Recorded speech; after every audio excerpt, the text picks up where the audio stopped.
We have 52 people on the team now. If you ask me how many people are on my team, I'd say, I don't know, 10. And like, really, who? And then I look at the list like, oh yeah, because I'm not in all of the stuff and I just forget. And then the next thought was, 52 people, that's crazy. But if I believe that it's crazy, then how am I gonna get to 500 people? And it's just always trying to catch the language and the thought patterns that we tell ourselves, because I think most of it is subconscious. And so whether you can catch it in yourself or when somebody else calls you out, that you say, no, 52 people, that's not crazy, Evan. 3 whatever million subscribers we have, cool, that's great. And like, how do we get to 35 million? What does that look like? Nobody's done it. Gary Vee and Tony Robbins and Mel Robbins and Marie Forleo and Les Brown and whoever, and you put them all together, you're still not at 35 million subscribers. So how do I get there? And it feels impossible. But as long as it feels impossible, then it is impossible.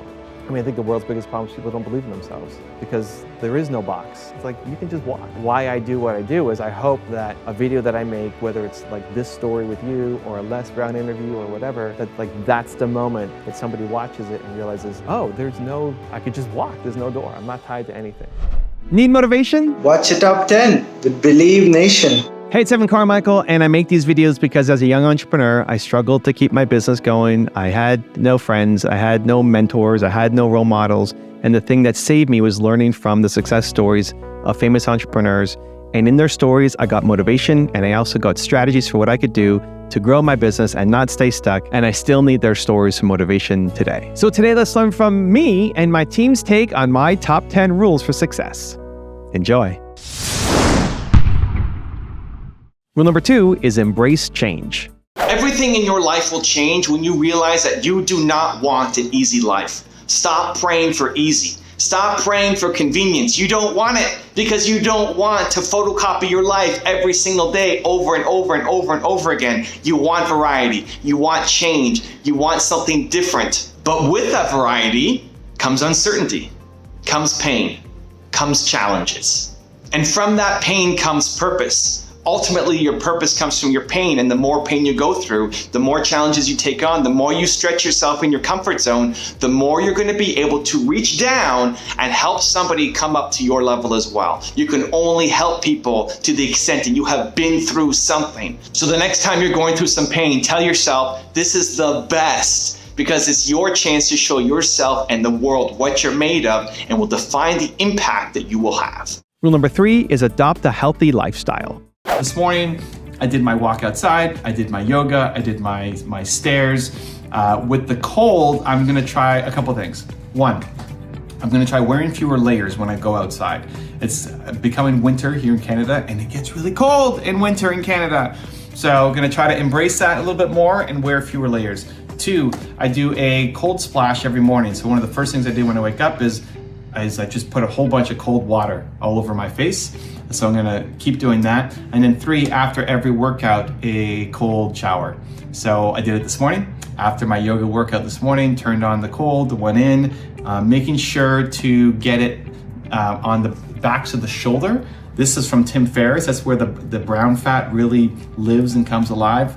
And so making sure you get the cold water on the backs of your shoulder. The book also quickly mentions cryotherapy, where you stand in a machine and it takes you down to some crazy low temperature. I'm pretty sure he said that it didn't have a ton of research, or he wasn't sure how well it worked, but he did it once. So you know what? I'm gonna look into it too. The goal of this 50-day challenge is that how much can I do in 50 days? To expose myself, to learn, to get ideas, to get mentors. So I'm going to also look up cryotherapy in my town and see if I can find something for me. It is 3:24 p.m. I am officially fasting until 6 p.m. This is a lifesaver. I am so hungry, but you know what? A little bit of Himalayan sea salt and I'm good. I'm good. These next 2.5 hours, no problem. We got this. Okay, it is 6:30. I get to eat. We're doing a buffet for my father-in-law's birthday. So pro side is gonna be lots of, hopefully some healthy food for me to eat. Downside is seeing all of the amazing other stuff that I can't eat. But it's okay. Let's go. This is Nina's meal. Oh, that looks yummy. Rule number 4 is eliminate negative thoughts. Imagine that 80% of the thoughts that you've got, 80% are negative. We are beating ourselves up. We are telling ourselves that we can't do things. It's not even our friends and family, the people around us telling us that we suck. It's us, it's ourselves. We tell ourselves we're not good enough, we can't do this, we're not strong enough, smart enough, we're from the wrong country, we look the wrong way, you know, we're too young, we're too old, whatever it is, 80% of our thoughts are negative. And then 95% of those negative thoughts are the exact same negative thoughts that we had yesterday. It's no wonder why we stay small. It's no wonder why we stay stuck, because we've created this reinforcing loop of negativity. This is why I think the world's biggest problem is lack of belief. You know, I'm on a mission every day, wake up, try to make content, try to spread the message to help people believe in themselves more. I think lack of belief is the single biggest problem in the world. And I also believe that everybody has Michael Jordan level genius at something. Like, you are the greatest. You're the greatest in the world at something. And it's not what you went to school for, and it's not what your parents did for a living, probably. It's something completely different. And you have to have the courage to go off and chase it and find it and do it, because the woman who solves cancer should have already solved it by now, but she never believed in herself enough to go to medical school. And now she's a manager in an accounting firm, which isn't like her life, right? I mean, this is where most of us are stuck. Most people wake up and they drive to a job that we don't like. Most people are stuck and barely hanging on and do not like their life and feel like they're not contributing, they're not making any kind of difference, they're not doing anything meaningful or impactful at all in the world. That's most people. Like, imagine waking up and that's your daily reality. That may be you. Or that may have been who you were and you're still discovering and trying to improve and get better. But if 80% of those thoughts that come through your head, conscious or unconscious, are negative, I think a lot of conscious thoughts are negative too. Not just the subconscious, the conscious thoughts are negative. You telling yourself that you can't do something and you're not good enough. And then 95% are the same as yesterday, that we've just created this loop, this negative thinking loop. Also, to make sure you're actually taking action after watching this video, I've designed a special free worksheet just for this video. The worksheet will highlight all of the lessons learned in this video, as well as pull out our 3 favorite learnings and quotes that will inspire you to actually do something. The worksheet will also give you space to write down what your key takeaways are and your specific plan of action to make sure you're getting results. If you want the worksheet designed specifically for this video, absolutely for free, there's a link in the description below. Go click on it and start building the momentum in your life and your business. I'll see you there. Rule number 5 is serve others. I want to hit more people. I want to serve more people. Like, people, I want to spread the message of believe. And we're the wonder is, like, it's so possible and people need this so much. And like, how do I make that happen? What is it that people need that you are bringing to them? What is the problem that you are solving, and for who? Yeah, I think the biggest problem humanity faces is a lack of belief.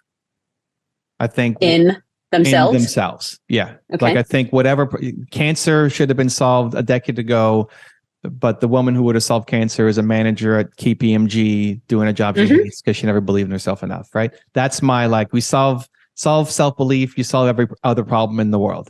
I have a bias towards entrepreneurs because that's who I love helping the most. So that would be like helping entrepreneurs believe in themselves more, not that, you know, teachers and government and whoever else can't do it. I know your background is in like corporate stuff as well. So like, great, corporations have a huge role to play. I just default to entrepreneurs.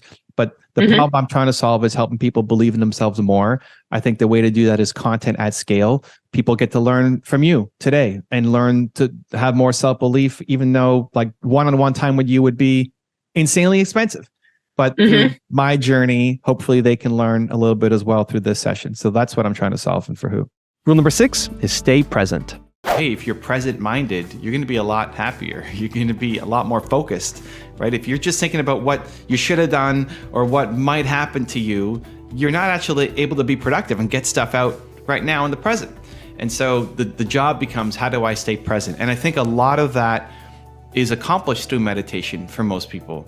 If you're in a state of stress, thinking about the regret of the past or anxiety about the future, I think meditation can be incredibly helpful to help you get back to present, even just focusing on your breath, breathe in, breathe out. Even something as simple as that can help calm you down and get you back to the present moment, which then allows you to be able to be productive, solve the problem, be happy, because you're being more present. So for me, that's actually quite easy. I'm in the present a lot more than anywhere else. And I used to think it as a negative. A friend of mine used to make fun of me for having a bad memory. It's like, you have such a bad memory. It's like, and I later realized I don't have a bad memory. I one, remember what's important to me, but two, I'm not living in the past. Like I don't care about what happened. I'm looking at right now, today. I don't know what day it is. I don't know what day it is. I don't know. I know it's 2022 when recording this. I'd have to think about what month it is. I don't know what I'm doing after recording this video. I don't know what I did yesterday. I don't know what I'm doing tomorrow, let alone once I press stop on this video. I am here with you. This is my entire attention, is making this video right now. That's it. This is the present moment for me.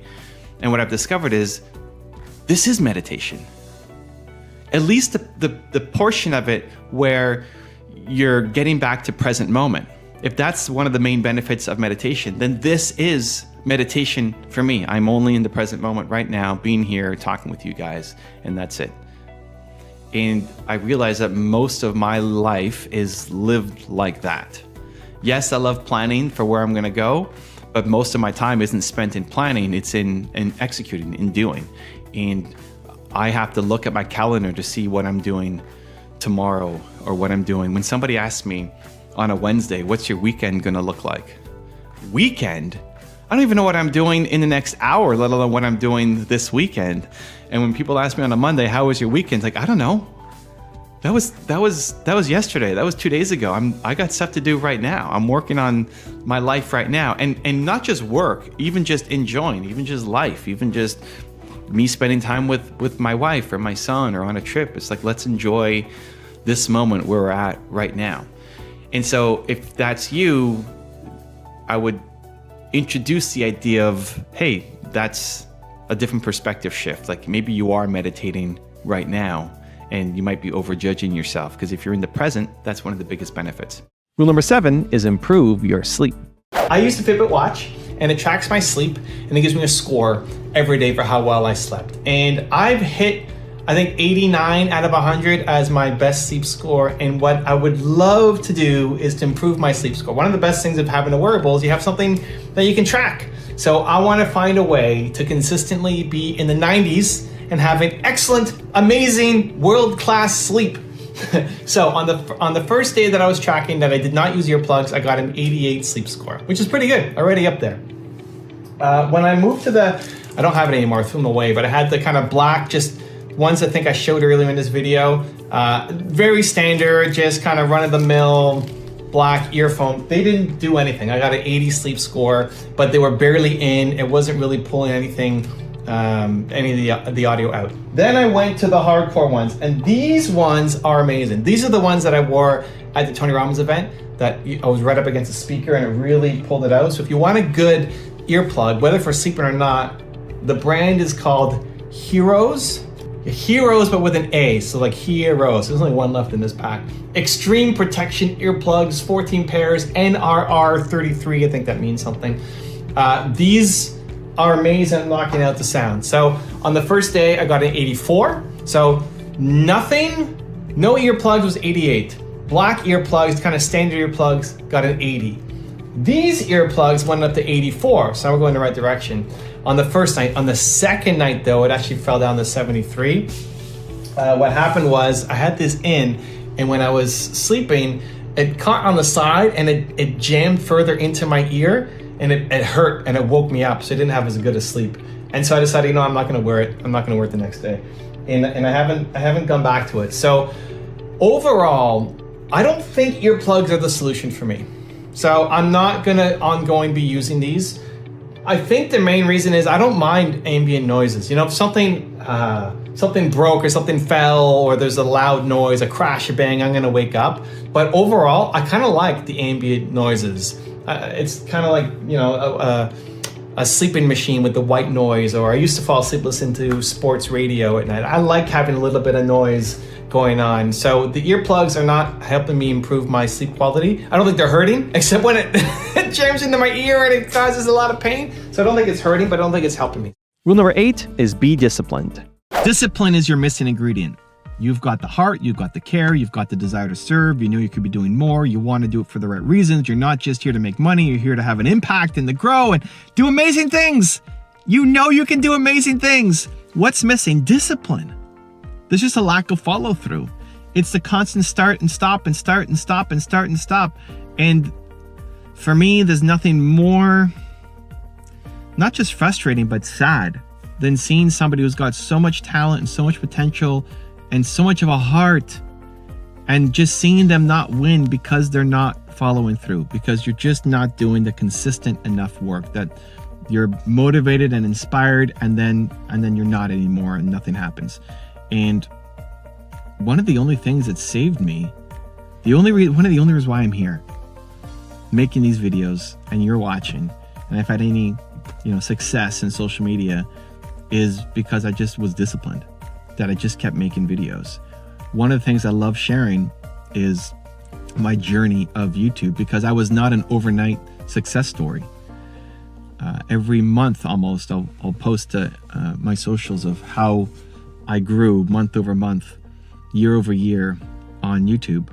And in the first 5 years, I had 7,000 subscribers or so. So 5 years in of making content, 7,000 subscribers.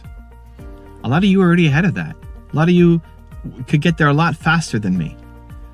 How do you keep going when you're not getting traction? When in year one, you have 100 subscribers. I just had the discipline to keep making content, to keep following through. And 12,000 videos later, here we are.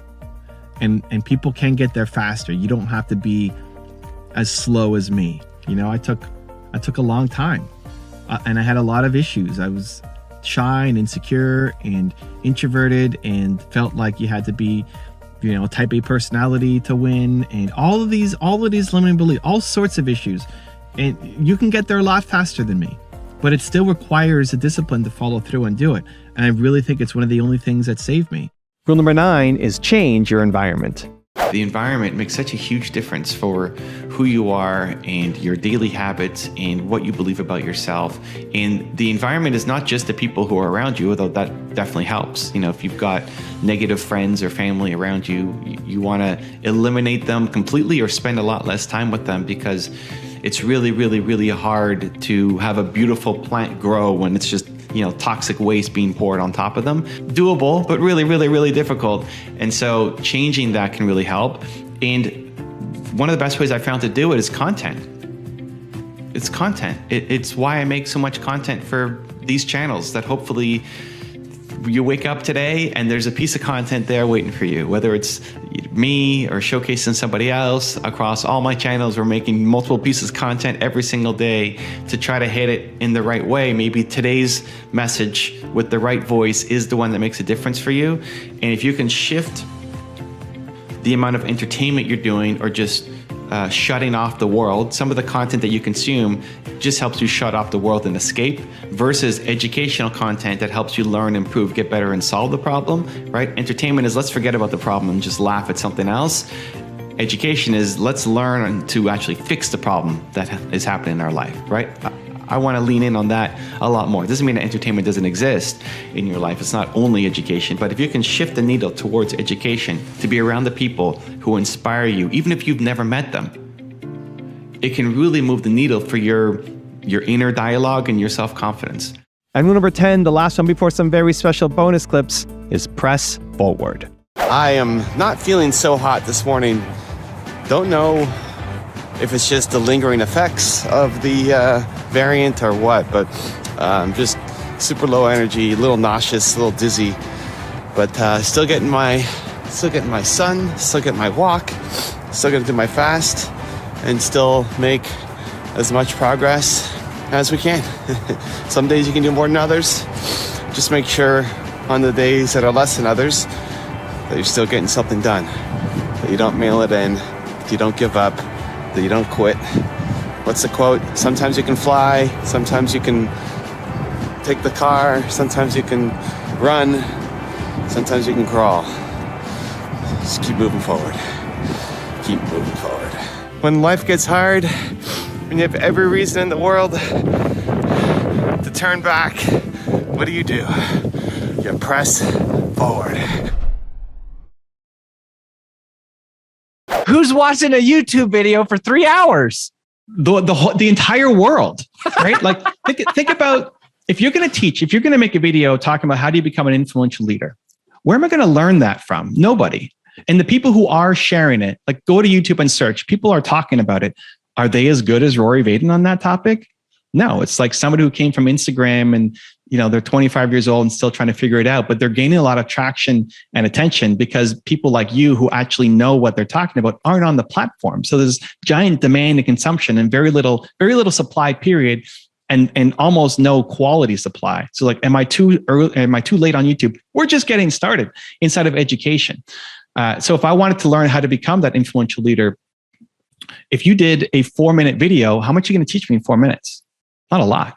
But if you talk for an hour, or you did a coaching session with somebody, or you had a guest coming on sharing something, people would watch that because it's the best thing there available. And then when you've got your next launch, your book, your course, your program, your private membership, like, I love this Rory guy. Nobody's talking like him. How do I get more of him? And they want to pay for the access to get into everything that you're offering. And so you don't worry about giving away too much there. I mean, like, how many of those videos is it kind of more like have one really killer 2-hour video, or are you trying to like crank? Because to do that every week would be pretty tough. Not to mention, you know, if you did an hour-long video every week, that'd be a lot of content. Like, what would you be charging for if you were giving away that much? So is it kind of like have a couple key trainings out there and do it that way, or? It depends what game you're playing. Often the best thing to sell is access. So the best thing to sell is access to a community. So if you're trying to sell your program, your community, which is awesome, I was able to, had the honor to speak in front of. If you had a lot of long form content that was getting millions of views, you're going to convert a lot of those people to want to spend more time with you because they love how you think. Like you're a weird duck. You think differently than other people. Like I want to think the way Rory thinks, and I want to be around him more often. So I want to join his community.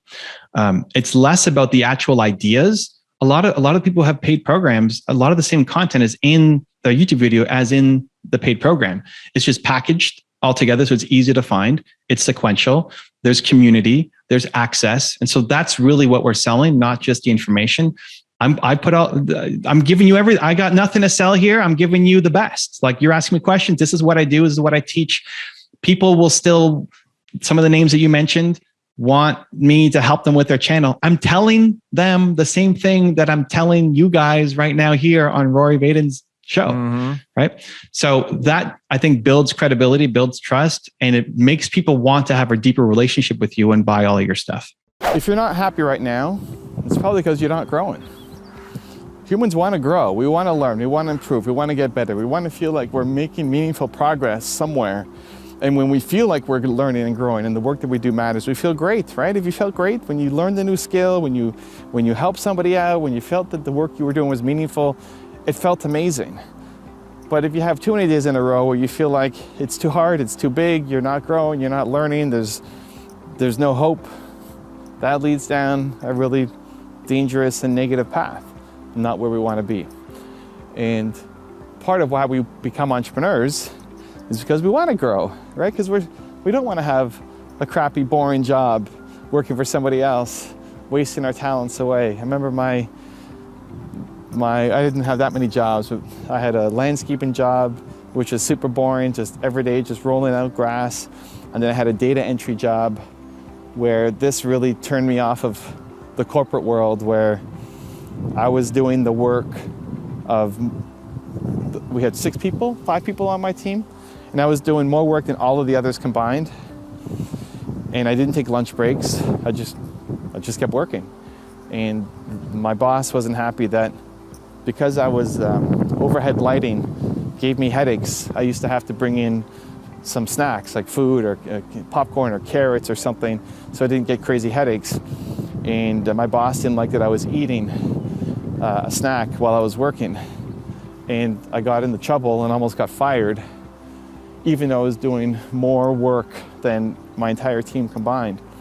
And it just really turned me off of the corporate world to realize, hey, this doesn't make any sense. I wasn't growing. I wasn't learning. I wasn't improving. And so you can examine your own life. If you feel like you're in a rut, chances are you haven't learned anything recently. And so we can plan for this. You can change your schedule so that you can focus on learning. You can put it into your daily calendar. And this is where I think it becomes the greatest benefit, my greatest tactic or strategy for you, for myself, is schedule in learning, schedule in growing.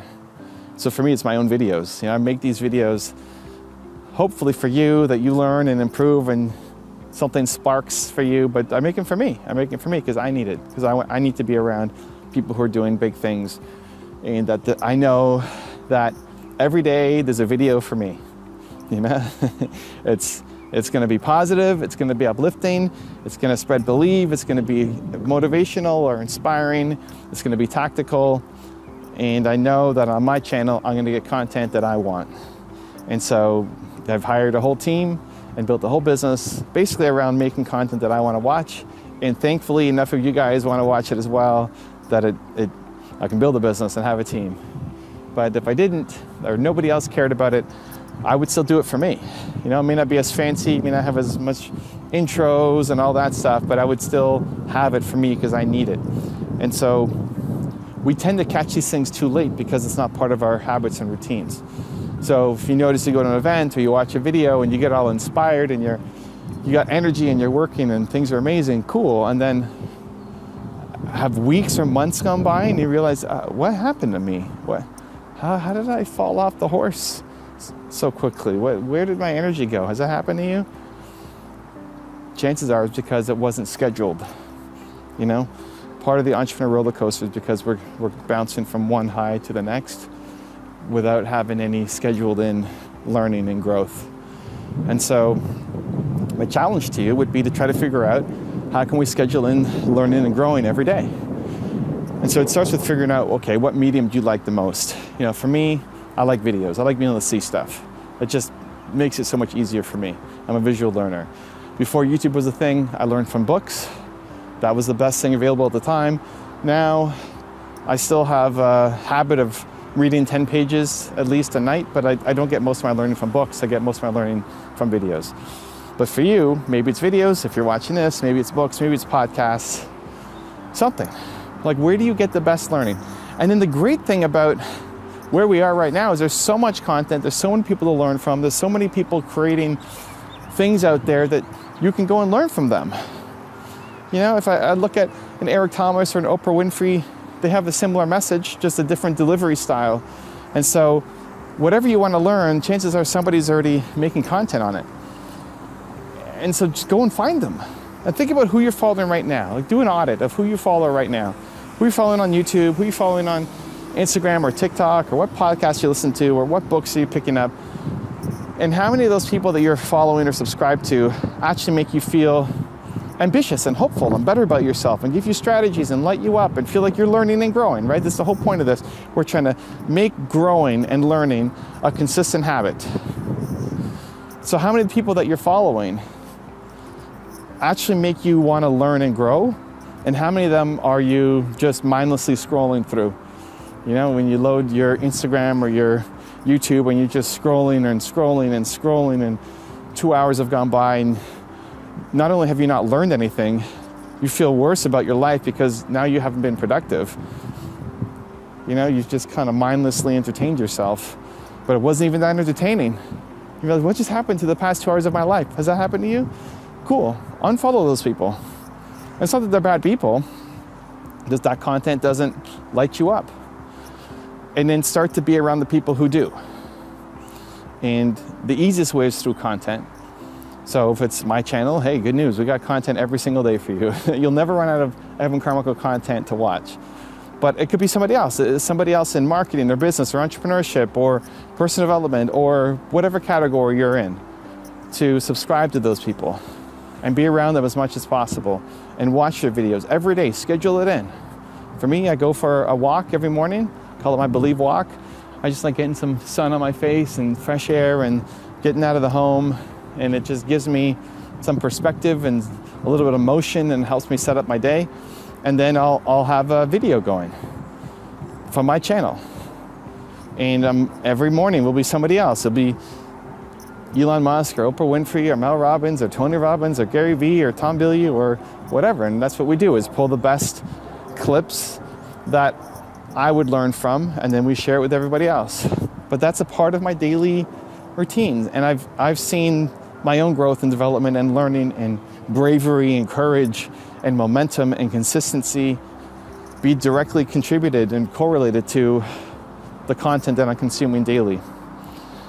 And so step one is to unfollow and unsubscribe from the people who just make you waste time, feel worse about yourself, get envy, or just mindlessly tune out.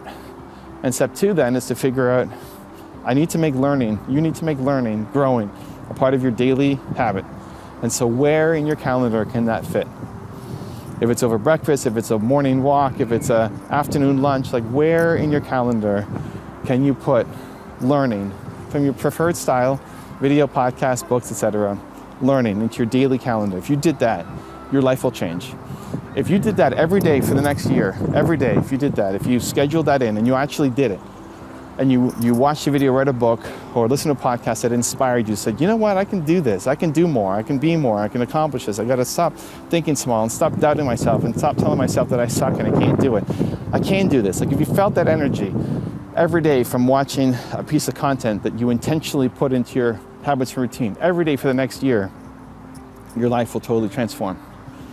You will be a totally different person, which then allows you to serve more, to help more, to make more money, to guide more, to be a leader more. All of it, all of your ambitions and dreams and everything that you want is all possible.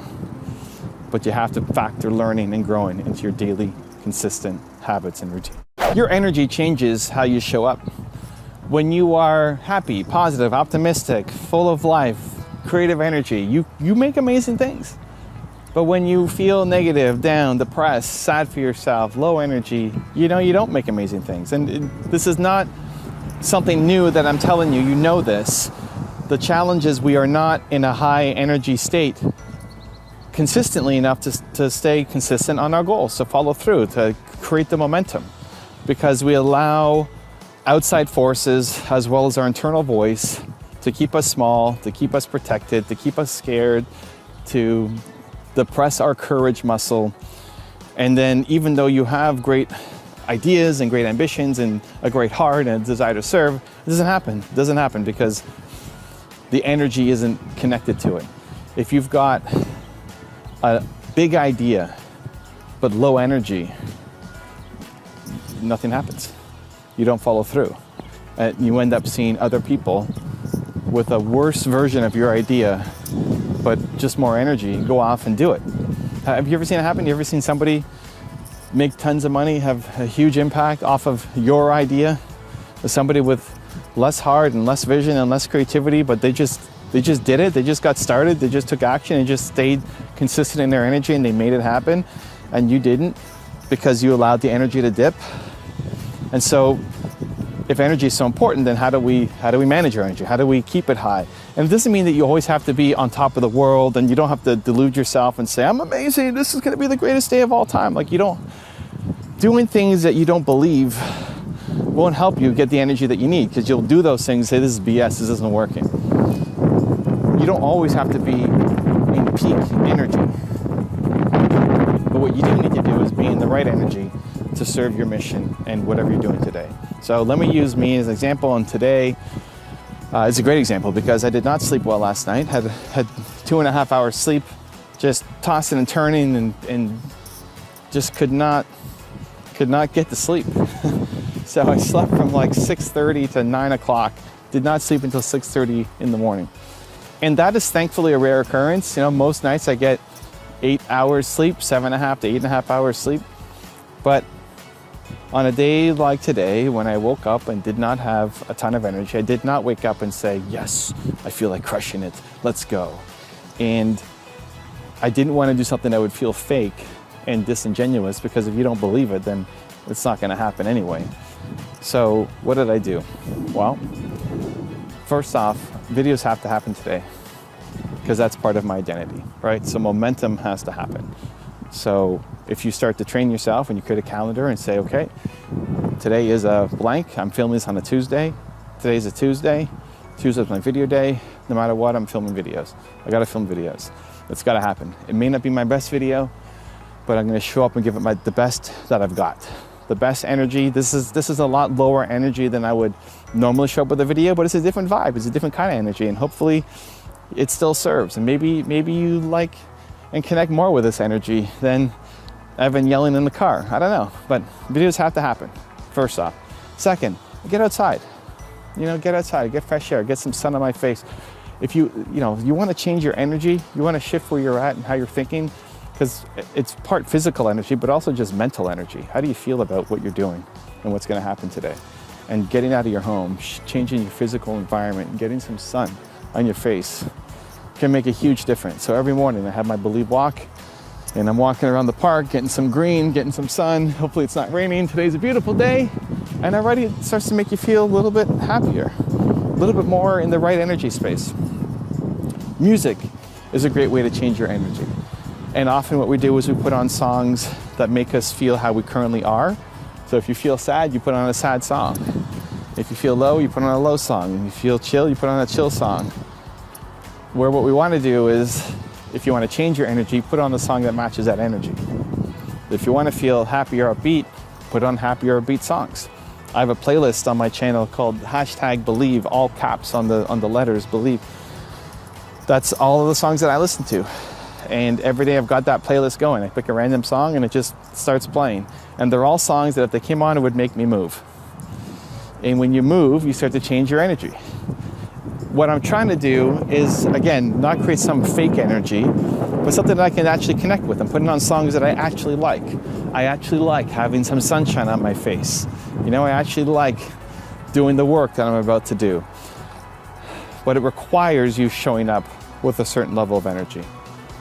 And then the last one is, who you're feeding your mind with, who are you around, who you're surrounded by, both the people in your life, actual humans, and the videos that you watch or books that you read and podcasts you consume. I remember on the weekend, and you got to guard against this, it's crazy. So on the weekend, I went to go meet an old family friend, and he just had a lot of limiting beliefs about him and what he's creating and where he wants to go. And it wasn't meant to be a coaching session. I'm not there to help him, but just a really negative, low energy on a weekend. And that's not usually part of my routine on the weekend. And so I go to meet him, and my whole day ended up being thrown off until I caught it at night to say, why am I so low and negative today in comparison to what I would normally be? And I thought back, oh yeah, you know what? Ever since I went to see him, I was fine in the morning. I went to see him, and it had this negative ripple effect. You can have a positive ripple effect on people. You watch a video and it can have a positive ripple effect on you, but there's negative ripple effects too. And the people who you're surrounded by, who you're hanging out with, or you're watching on YouTube or podcasts, etc., they can have a negative ripple effect on you as well. And so he had this negative ripple effect on me that lasted almost the whole day until I caught it in the evening. I said, this isn't what I want. It's not even my voice. It's like his voice planted in me. Why am I feeling this way, thinking this way? I don't like it. And so it became a conscious choice, and I applied a lot of the same things. I went outside, reset, get some fresh air. It always helps me. Put on some music, songs that I actually like, not some fake song that somebody else likes and says, dance to this, it'll make you feel good. Songs that I actually like. There are some songs that if it came on, it would make you move. It doesn't mean you get up and dance and go spastic and crazy, but there's some songs that if it came on, you would bob your head, or you would tap your feet or bounce your knee. There's some songs that would just make you do that, right? So put on one of those songs. It would naturally make you feel happier. So I did that too. And then in terms of just guarding against people, I made a note that, hey, the next time I go see this person, he's a family friend. So the next time I go see him, which isn't that often, but still, the next time I see him, I need to remind myself of this. That I need to have my shield ready. I need to give love as much as possible, and I'm not going to allow his negativity to break my shield, you know, to permeate through. And so the more that you can catch those things, the more you'll stay in a more energetic state. And all of this, again, is not trying to force fake energy and have you feel like you're doing something unnatural. I think it's actually the most natural thing of all time. I think getting sun is natural. I think smiling and being optimistic is natural. I think the negativity inside your head was planted there, was put there by other people. That's what's unnatural. When you were a kid and smiling and happy, had dreams for the future, everything was possible. Everything was hopeful. Sure, you had bad days, but you were a happy kid. And all of those dreams and positivity get squashed out of us by other people who hate their lives. And so I think having energy is actually the most natural thing. Not every day has to be on top of the world, but having positive energy is natural. Having sunshine and leading to happiness is natural. Putting on music and dancing and moving is natural. Being around other positive, optimistic, happy people, when you're around them, you'll naturally be more positive, optimistic, and happy. And so it's about finding what is a natural flow for you. That when you do these things, it brings out a better energy in you. It brings out a happier, more positive, more optimistic you. And if you know what some of those things are, you can copy my list if you want, some of them, right? Sunshine, music, videos. Then put it into your daily routine.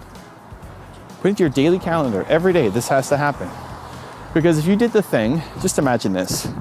You've had days when you felt energetic, and you've had days when you didn't, and everybody would give you the out, right? Like a day like today, 2.5 hours sleep, everybody would give me the out. It's like, it's okay, you don't have to do it. There are days when you need to bring the energy.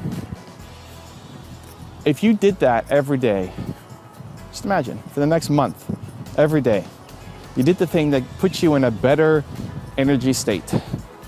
Not that you're on top of the world and in a fake high every day, but a better energy state. You did the thing in the morning that puts you in a better energy state for the next 30 days. How much does your life change? How much does how you show up change? How much does the work that you do change? How much does your bank account change? How much does the impact you're creating change? How much of a better father or mother or husband or wife are you because you're showing up with more energy, more positive energy? I remember I was at a video event, and there were these two brothers who were speaking together. Okay. Who were friends of mine. And one of them was seasoned and had like done tons of events and presentations. And the other guy was his very first time ever doing a presentation. And they're on the main stage. They got like 1,000 people plus in the room. And he's like freaking out. His brother may not have been making it better. He's like, yeah, this is easy. And he's like, doing it easy for you. I'm struggling. Yeah. And I told him, dude, just go out and actually say that you're nervous. Mm-hmm. Like just get on stage and just say, I'm nervous. Like this is my first time ever speaking and I'm really nervous to be here. Because it makes you a lot more relatable. Yes. Yeah. And so he said that, and some people clapped him up, for even admitting that. And then at the end, he got so much love from people. It was like, that was amazing. I can't believe that was your first time ever doing it. And by him admitting it, it relieved the pressure of having to be perfect, right? It's actually more of an inspiration that you're willing to get up there and risk failing than if it was super easy for you to go off and do. The reason why I did my tour, because I was really afraid to do speaking. Yes. I said, okay, I'm gonna do the thing I'm most terrified about, and I'm gonna go speak every 4 days. I'm gonna host my own workshop and speak every 4 days, and who knows if people are gonna show up. And rule number 10, the last one before some very special bonus clips, is take immediate action. The first question that came in on the poll was, how can we focus on one thing with too much information? So at the beginning of anything, it always can feel overwhelming, right? If you're thinking about, I want to start on YouTube, I want to start on social media, I want to start writing my book, I want to start, like whatever new project you want to start, it always feels overwhelming. It always feels like it's too big. It always feels like you don't have enough information. You can't wrap your head around what's going on. And so what I like to do is just trying to figure out, where are the boundaries? Like, what is it that I actually need to learn? And at the beginning, I get super frustrated of any project, just trying to figure out where are the gates. Because I love optimizing, I love efficiency, I love making things as tight as possible. But at the beginning, creativity is messy and you can't prematurely optimize something. We try to optimize too soon when you don't know the boundaries. You end up not being able to make any progress. So at the beginning of any project, I will take some time, sit in my frustration, and just basically try to figure out where the gates are around it. So what's the most recent one? I think figuring out AdWords and advertising has been one of those things for me, in figuring out, okay, what ads do I run? How do I put them up? What are the placements? What's the conversions? The demographics, all of the things that seem overwhelming at the beginning. And it's frustrating to know which ads to serve to which audiences, and just testing until I kind of get a sense of, okay, this is where the gates are, and then make it efficient and squish it down and optimize it. So at the beginning, for me, it's just research, right? Research, playing, testing, don't get so overwhelmed by the big picture that you don't take any action, right? Like, what's the smallest possible thing you can just do to start gaining momentum? And then that first step seems impossible, but when you go back, it's like, oh, I did that first step. That's pretty cool. Anyway, so I hope that makes sense, right? It's taking that big idea that seems overwhelming, that seems impossible, and then finding one step that you can do today. Because as long as you have it as some big dream in your head that is impossible, then you never take any action on it. And then, it's a year later and you still haven't done the thing yet because it still seems too impossible. And I see it all the time with entrepreneurs who are getting started. People ask you, how do I get started on YouTube? How do I get started as an author? How do I get started as a speaker? And you think you've got to have this perfect plan and the perfect year and all of this perfect stuff. And then it's a year later and you still haven't done the thing. Immediate action, momentum, whatever you think the problem is with cancer or whatever. Like, well, I think the woman who solves cancer would have solved it by now, but she's a manager at an accounting firm hating her life because she never either didn't go to medical school or never even thought about it, or just never chase it down. Like, I think everybody has what I call Michael Jordan level genius at something. You're the greatest in the world at something. And we either don't believe in that or we don't chase it down, and we end up living a life that is less than what it could be. And so even me, my biggest problem is a lack of belief to get to the next step. And so that's what I wake up every day trying to solve. Never going to do it. And I wake up every day trying to do it. Your challenges don't only make you stronger, they allow you to serve better. I think the default answer for a lot of people is that your challenges make you stronger. Your challenges will, to grow muscle, you have to break your muscle first. And all of these obstacles that are put in your way allow you to have a better life. They're making you stronger. They're making you more powerful. And that's all true. Yes. And the thing that helps me the most is just tying it back to service. Because I think, humans are built to serve. You are built to serve. When you can connect the challenge that you're going through as something that's then going to inspire and help other people, at least for me, it always gives me a lot more strength and a lot more courage to do the thing that I need to do, as opposed to it just being about me getting stronger. I find a lot of times me getting stronger is not enough. It's not enough of a reason compared to it's going to help somebody else as well. So, if that's you, hope this video helps you as well. So I think about when I was doing my tour 2019 and I broke my neck. It was one of the most challenging times in my life, and that it's already hard enough. I'm already, on the road. We're quarter of the year on the road, 90 straight days, me, Nina, my cameraman, Danny. And there were a lot of challenges in making that whole tour happen, and new city every 4 days, and all of the stuff that goes into, it was my first ever tour. And then I broke my neck 2/3 of the way through. So as if things weren't hard enough, now I break my neck. I can't drive anymore. I'm in insane amounts of pain. I have a concussion, and I'm still making videos. I struggled with the decision. This is a real decision. Do I quit the tour or not? Do I quit the tour? Do I go home? There's still another month on the road. It's not just me. It's also Nina, who has to do a lot more work now. She's got to drive this giant Suburban across the country. Danny, the camera guy, has to do a lot more work. It's a lot of stress. I'm basically out of commission, and all I could do is talk, which is great for speaking, but sucks for everything else. So what do? The thing that made me want to at least try to keep going, I didn't know that I would go for another month, but I thought, let's just do the next city. Let's just do the next city. Let's go to Kansas City. Kansas City was the next stop. Let's go to Kansas City and see what happens. what got me through it was thinking about somebody in the audience, thinking about one of you guys who was struggling with something physically.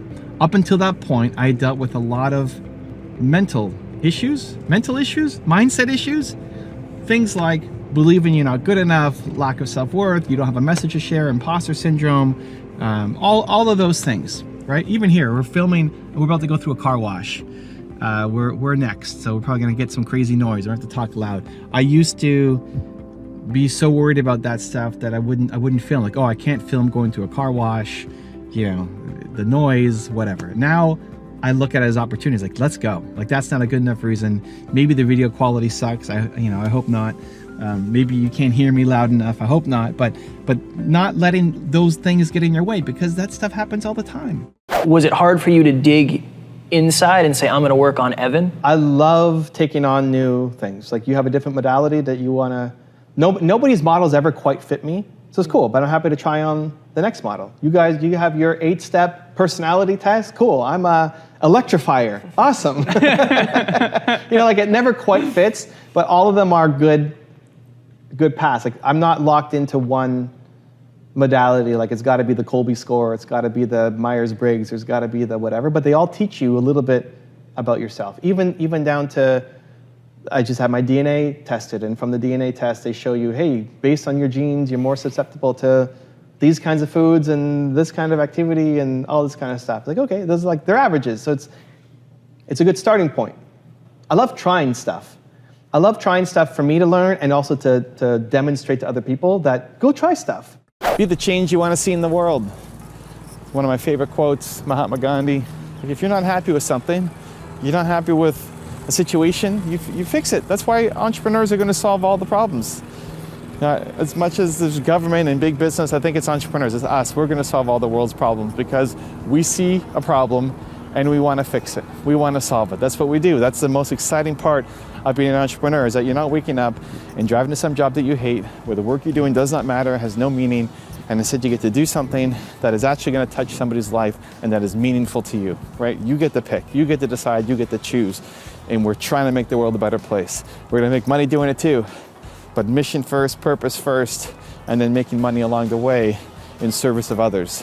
And it's in that combination of what you love doing with what brings value to other people that you have a successful business. Part of that then becomes being a leader as well. And I think a lot of entrepreneurs struggle with being a leader because at the beginning, we are just managing ourselves, and that's hard enough, right? Like, have you had a hard time managing yourself? Have you had a hard time sticking to your routines and keeping to your motivation and staying strong on the things that you say you're gonna do? Like, self-management, self-leadership is hard enough. Now we're gonna go off and lead other people as well. And where do we learn about leadership? We don't go to school for this. We don't have programs. We don't probably have great mentors to help us. If you had jobs in the past, or maybe you're at a job right now, you probably don't have the greatest leaders around you. Most people suck at it. But it doesn't have to be extremely difficult. And it took me a long time to get used to it and get better at it, and I'm still learning and improving. But we've got almost 40 people on the team now, and when people ask me what's my definition of leadership, it's I want people to win more than I want them to win with me.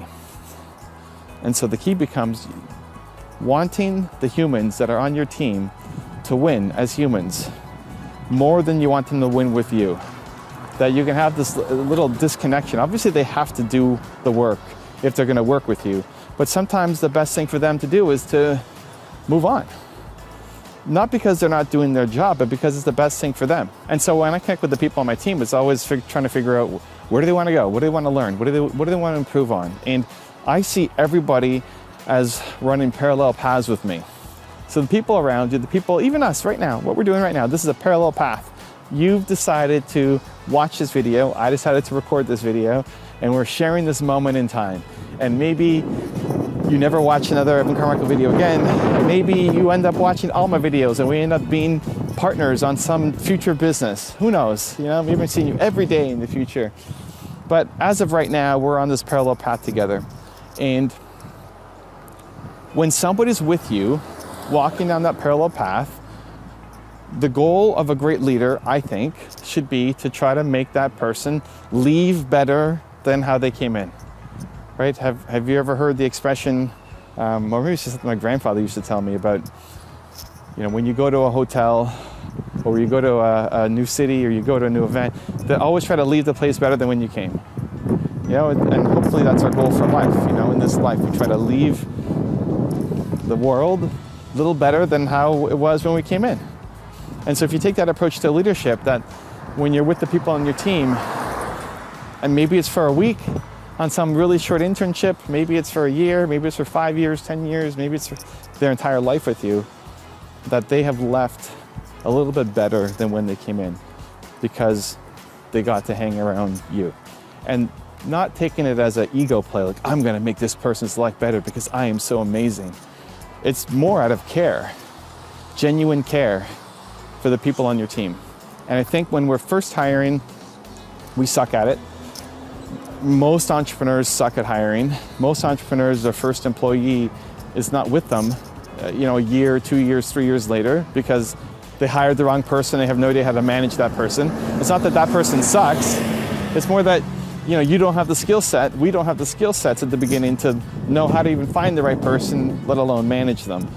And so, that's a skill that we have to develop. But I think it just starts with genuinely caring about the people on your team. That yes, they have to get the work done, right? There's a job that has to get done. But how we often think about it is more from a selfish perspective, as I need to get this stuff off my plate, right? You're overloaded with work, right? Are you overloaded with work? We're overloaded with work. So I gotta hire somebody to take this off my plate so I don't have to deal with that ever again, and it frees up my time to go and do other stuff, right? Sound familiar? Listen, at the beginning, when you bring on a team, it takes more time. It takes more time than it frees up because you have to train them, you have to listen to them, you have to care for them, you have to answer their questions. If you treat them like a robot or a monkey, they're not going to stick with you. You're going to constantly be hiring and firing and hiring and firing. And you're going to be massively frustrated and overwhelmed. And a lot of entrepreneurs get stuck in that cycle where, has this happened to you? You hire somebody, it looks great on paper. You're so excited for it to go, and then it doesn't work out a couple months later. And then you decide that, I'm just going to do it all myself, right? I know I can get it done. I'm just going to do it all myself. Does that happen to you? That is not the path to building a movement. You can have a great little solo business for yourself, but that's not how you change the world. That's not how you realize your potential. That's not how you have the impact that you're capable of having. You have to have people around you. If you've got a big mission. If you don't have a big mission, it's just you, cool, go for it. But if you've got a big mission, then it needs to be team. And that becomes a skill set that you have to pick up and learn. And so leadership for me is, again, caring about people as humans more than caring about them winning with you. It's about discovering what they want to learn and grow and improve at, and you being a vehicle to help them do that. And it's surprising how often you can find things that support them and support you. Not all the time. I remember having one guy on my team who his dream was to be a baker. I don't have an interest in opening up a bake shop, right? But ultimately, you should leave us and go do your passion, because I can't help you inside of this job until I open a bake shop that can really support you in what you want to do. And so, even though he wanted to stay, he was staying more out of fear and insecurity than actually doing something he was deeply passionate about. So I gave him till the end of the year. If it was, summer, so give him to the end of the year to, okay, as of the end of the year, you're out and you have to go find a job. I love you, but you have to go find something that is in line with your dream, because you staying here is safe and is actually squashing your dreams. You have to go do your thing.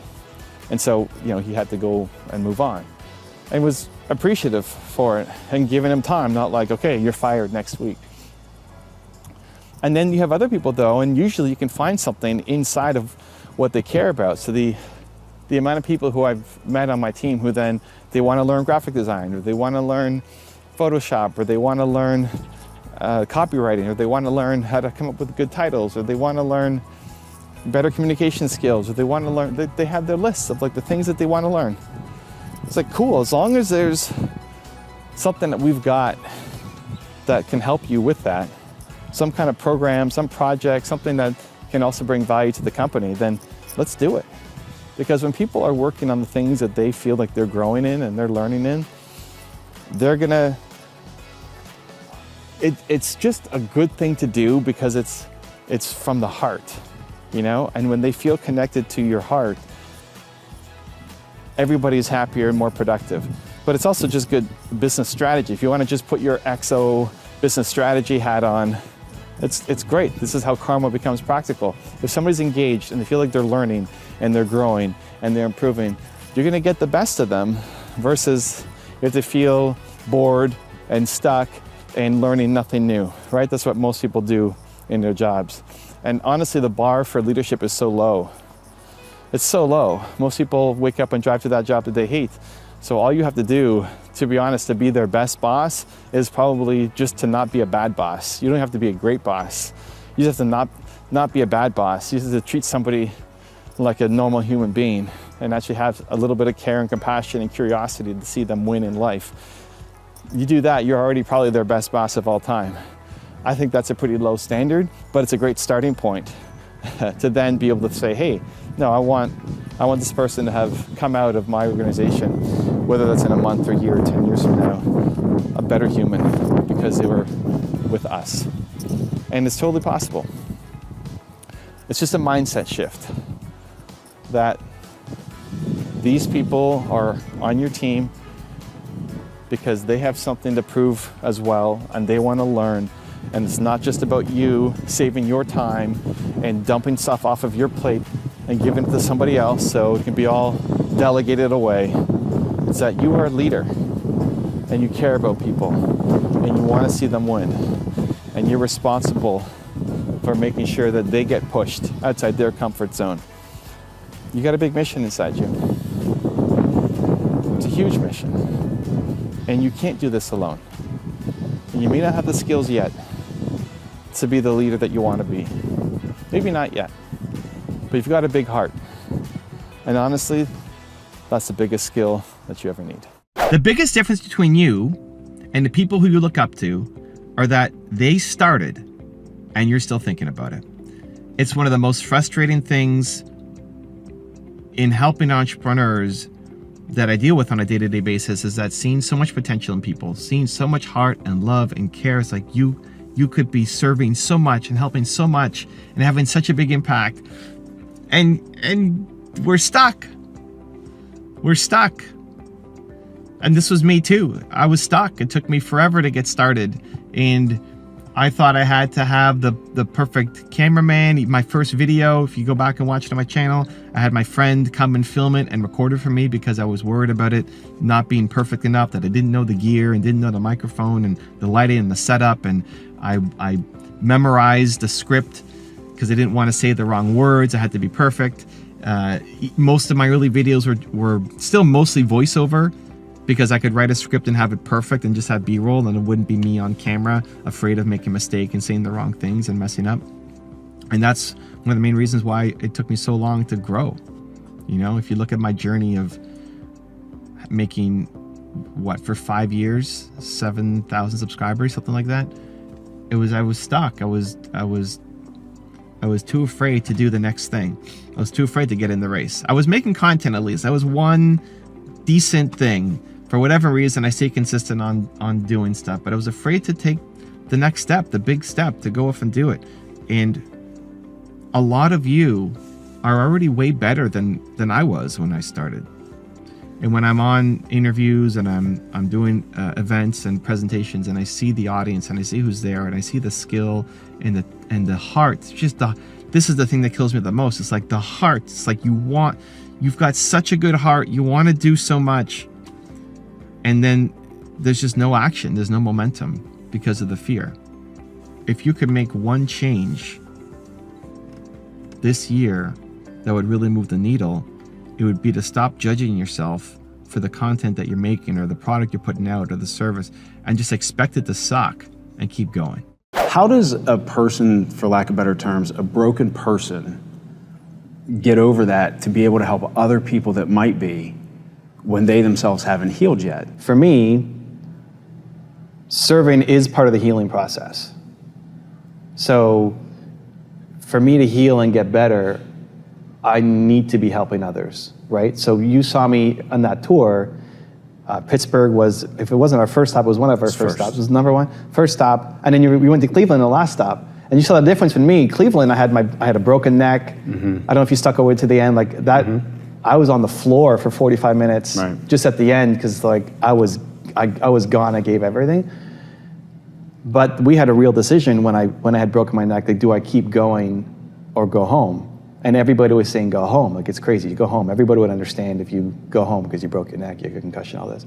But for me, I would get more healing by being with people and helping them than me being on the couch at home just healing or feeling sorry for myself or whatever.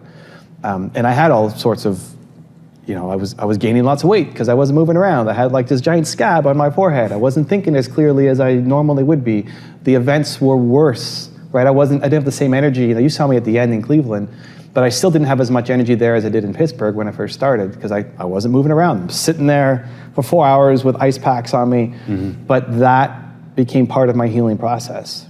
So for me, I actually healed more by being with people and sitting with them and helping them than by me being by myself. I haven't gone through any serious depression. I haven't wanted to commit suicide and some of the things that, you know, you've talked about.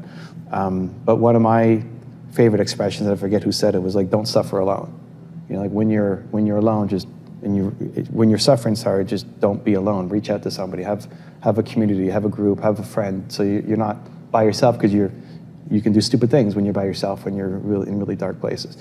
And you pulled yourself off the edge, you know, in there, which is amazing, but a lot of people don't.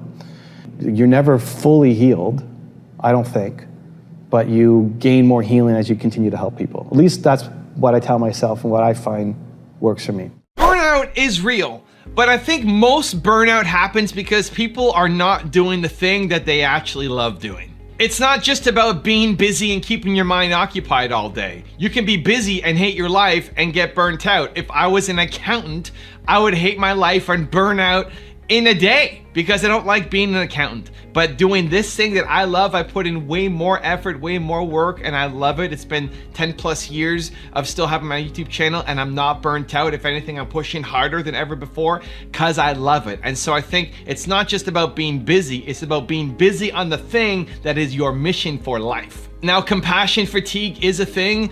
Doing it so much that you burn out yourself is possible. But again, that is not why most people are burning out. Most people, I believe, are burning out because they're spending too much time, too much energy, too much effort doing things that they hate. And if you wake up and hate your life and hate the job you're about to go to, then there's no wonder why you feel like you're burning out. So I recently came back from going to Tony Robbins' event in Dallas. He invited me to sit in the front row, and I'm super blessed and grateful to have Tony's support. And I went there with Alex, friend of the channel, who helps me run Toronto Dance Salsa. And we were on a super crunch timeline because Alex was teaching classes the evening before we left, and then the day of the last event. And we rushed down there. Alex was flying in just to get to the event. He's late on the first day. We're rushing to leave on the last day. And it's nonstop. If you've been to a Tony Robbins event, it's all day, all night. It's 8 in the morning to midnight, and then up again the next day and doing the same thing. And it's wild and it's fun. It's amazing. And my favorite thing to do whenever I travel is actually meet Believe Nation, meet you guys. And so all through the event, I wear my Believe hoodie, and I'm not wearing Grant stuff. I'm wearing Evan Carmichael stuff with the plane and the Believe on the back, and people are stopping me. And that's actually the best. It doesn't take away from my experience. Tony's often on stage at the top at the beginning of every event saying, hey, I have some friends of mine, you might know them, they might be celebrities, leave them alone, don't talk to them, let them have their own experience. And it always makes me sad when he says that, because for me, meeting you guys, meeting people who recognize me, and that's a group that I over-index because people who watch Tony videos, you know, they're probably gonna find my content. I like it more when people come and say hi. It adds to the experience for me. And then on the last day, before we rushed out to go to the airport, I set up a meetup, right? I had an hour open before having to get to the airport, so let's do a meetup. Let's do a local Dallas, Richardson, Texas meetup, right? And it could have spent the time doing something else, or sleeping in, or writing my book, or doing anything else. But it's not burnout for me. Like, that fuels me. That gives me more energy. I love it. Hanging out with Believe Nation gives me more energy than it takes away.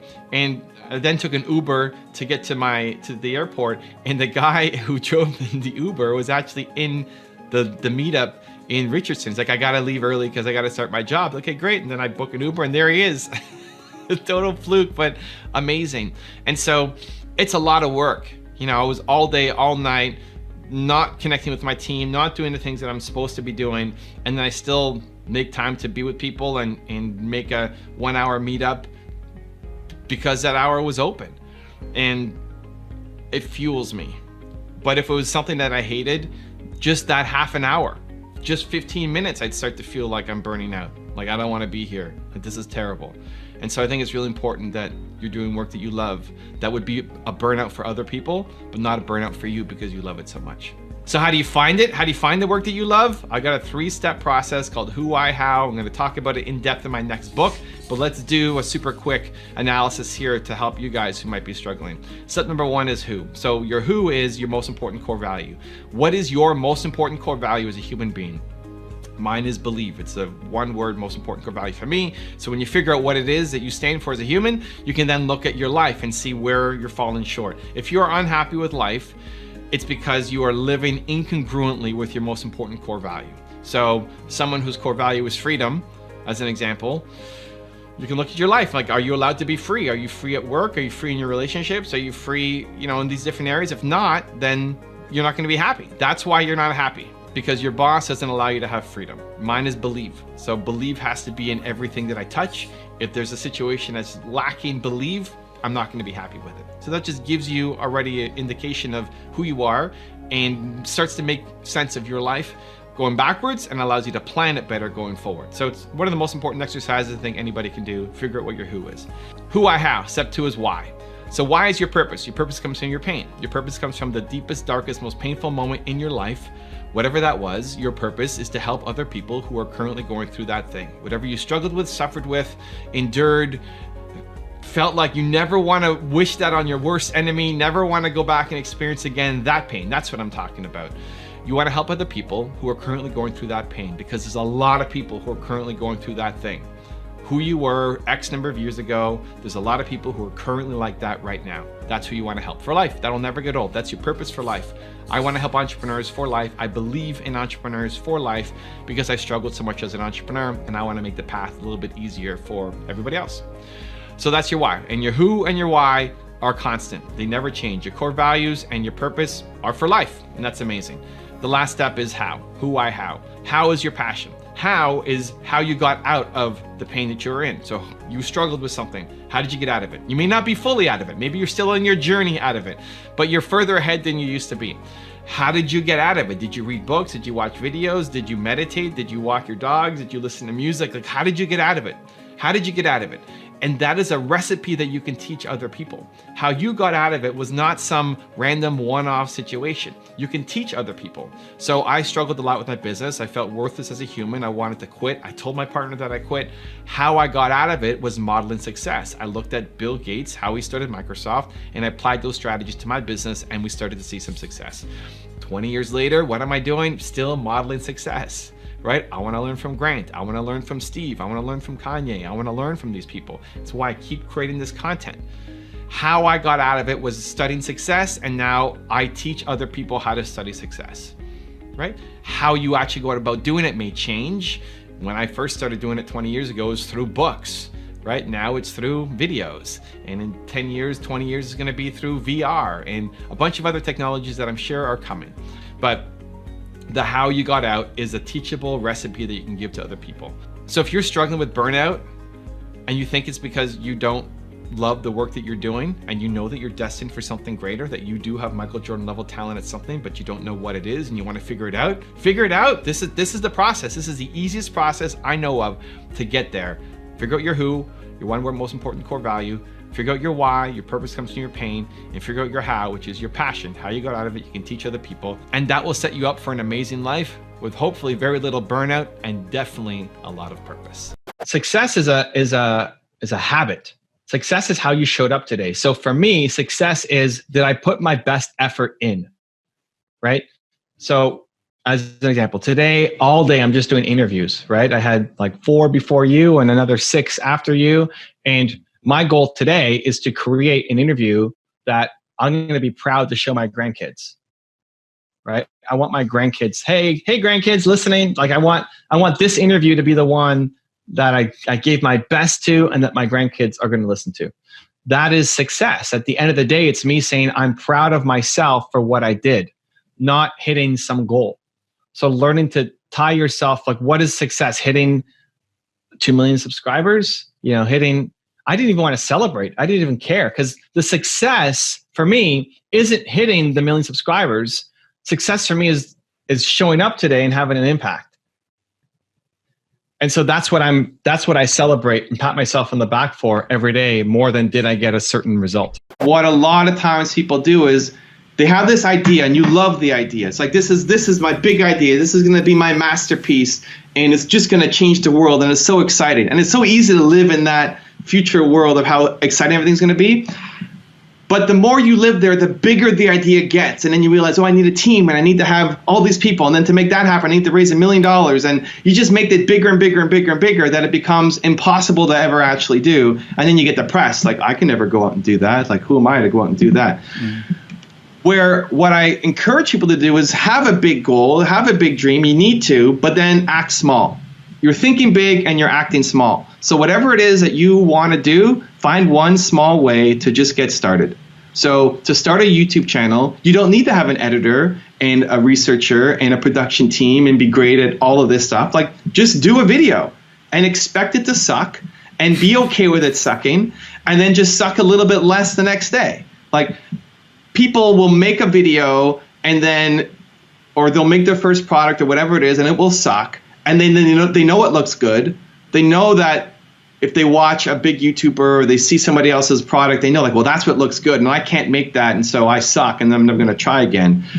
It's taking the big vision and living there and loving it, but finding the smallest possible action to get started today, know that it's going to suck, and just keep the continuous momentum going every single day. I would equate a lot of my fulfillment comes from the growth that I'm getting. A lot of my fulfillment comes from like talking to you and making this show and talking about Cleveland and sharing stories and trying to help other entrepreneurs. Like, that's deeply fulfilling for me. This isn't work for me. This is like the second I look at my calendar, it's like, oh man, really? I got to talk to Jad. Come on. Like, if that's my mindset, I'm out. Like, I'm not doing those things anymore. This is deeply fulfilling for me. Balance, I think, is a very personal question and will adjust throughout time for every human. So what your version of balance looks like is going to be different than mine, than The Rock, than somebody else. When you hear The Rock talk about his calendar, he needs to work out for 5 hours a day or something crazy. And so when he's on set, he has to wake up 5 hours early to go work out. And then he'll go and do his movie. And I think that's crazy. That's not balance for me. But if you hear him talk about being in the gym, it's his Zen zone. It's his, like, he needs it. That's part of balance for him, right? So I'd rather be sleeping. I'd be sleeping in my trailer. I would not be working out 5 hours, a day. But I don't look like The Rock, when you get the results. So you have to figure out what balance looks like for you. I think there are definitely moments where you can lean in on gratitude and what you've got. But also want more and strive to go and get more. I think for the most part, though, people need to be harder on themselves. Like, I'd say 95% of the time, you need to be harder on yourself. And 5% of the time, you have to be more gentle on yourself. Like, right. When you feel like you can't go anymore, when you've actually, like, I did my tour with a broken neck. Like the second half, or the last third of my tour was with a broken neck. And it wasn't, when I showed up to Cleveland, I wasn't as good a presenter as I was before I broke my neck, right? I had to just sit at the front of the room and I couldn't move for 4 hours while I'm trying to help people who are in the room. But I'm really proud of the effort that I put in, right? Absolutely. And so all that really matters is, are you proud of you? If I had to skip Cleveland, like if I was in so much pain and I just skipped Cleveland, everybody would have understood. Everybody would have said, hey, it's okay. Like, dude, you broke your neck. Don't worry about it. And if I was proud of that, then fine. I would do it because I had hit my max. But I felt like I had a little bit more Just a little bit more. Let's show up for Cleveland. Let's make it happen. Come on. We got one more stop. Man. We got to, like, don't skip them over, because I'm in Toronto. So we're pretty close. Yep. So it's like, okay, don't skip Cleveland. Just let's go. Let's do one more, and like we'll hit Toronto after. There you go. Yeah, and I'm proud of that. So all that really matters is, are you proud of you? You know, not what other people say, but when you look at yourself in the mirror, are you proud of what you put in today? And if that means you need to lean on gratitude one day, and the next day you have to lean more into working harder for your goals, that's the inside game that everybody needs to play. But in general, I think you need to be much harder on yourself, because you're capable of more, and you need to push that. Just move the brake line. Sure. Like wherever you would normally give yourself a break, just move it a little bit. Don't like get all the way out here. It's just like, just move it a little bit. Just an inch. Just move it. Just move the brake line forward just a little bit.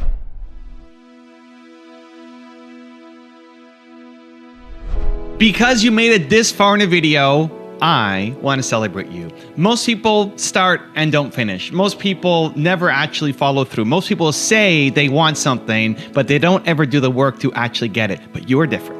You are special. Believe Nation, you made it here all the way to the end, and I love you. So as a special celebration, if you put a hashtag believe down in the comments below on this video, I will showcase you and celebrate you somewhere on the screen in a future video, because you are awesome. For 10 more amazing rules from Gary Vee, check the video right there next to me. I think you'll love it.